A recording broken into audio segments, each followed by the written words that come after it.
On the outskirts of the town of Burscough, which is 7 miles east of Woodvale in the county of Lancashire, is an industrial estate which used to be known as Royal Naval Air Station Burscough. I'm flying directly above it as I speak.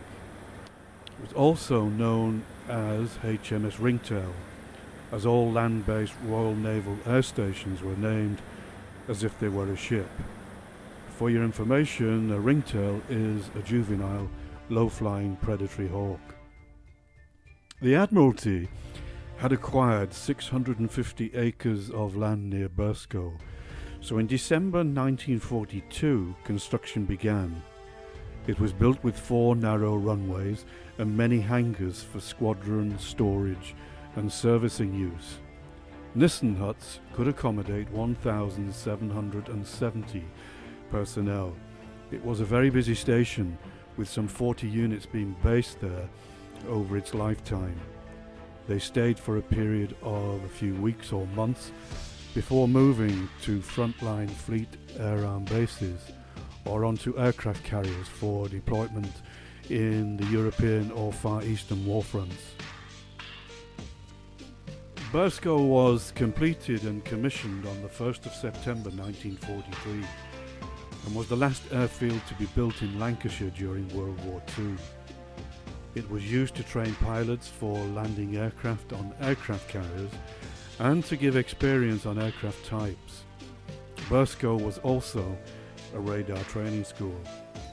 It was constructed to the normal Navy plan, with 4 narrow runways 30 yards wide to simulate takeoffs and landings on aircraft carriers. By comparison, the RAF constructed their airfields with only 3 runways, each runway being the standard 50 yards wide. The types of aircraft flown at Burscough were Seafires, Corsairs, Fireflies, Hellcats, Ansons, Barracudas, Wildcats, Helldivers and Swordfish. The pilots who flew these aircraft were mainly British and American.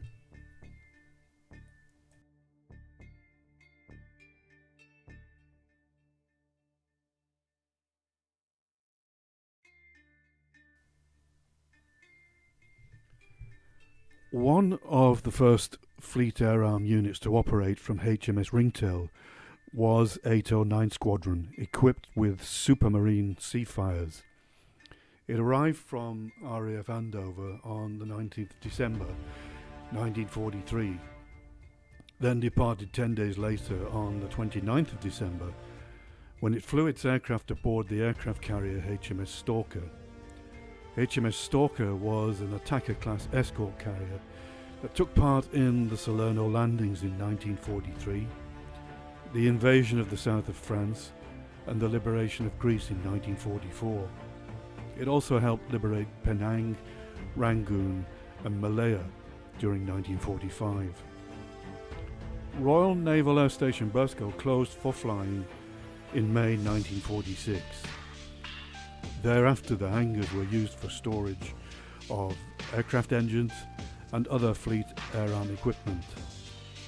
Burscough was then administered from Royal Naval Air Station Stretton, which was located 18 miles west of RAF Ringway, which is known today as Manchester Airport. During World War II, RAF Ringway trained 60,000 soldiers to become parachutists for frontline operations. In 1957, both Burscough and Stretton were disposed of. During World War II, pilots and crews from Royal Naval Air Station Burscough relaxed and quenched their thirst in the Bull and Dog Inn on Liverpool Road, south of Burscough. The inn is still providing refreshment to this day. By the end of the war, the Fleet Air Arm had buried those who had lost their lives whilst undergoing training in Burscough Parish Church graveyard. Their graves are tended by the Commonwealth Graves Commission. A memorial to the men and women of HMS RINGTAIL was unveiled in October 2004 to keep the memory of this once very active Fleet Air Arm base alive.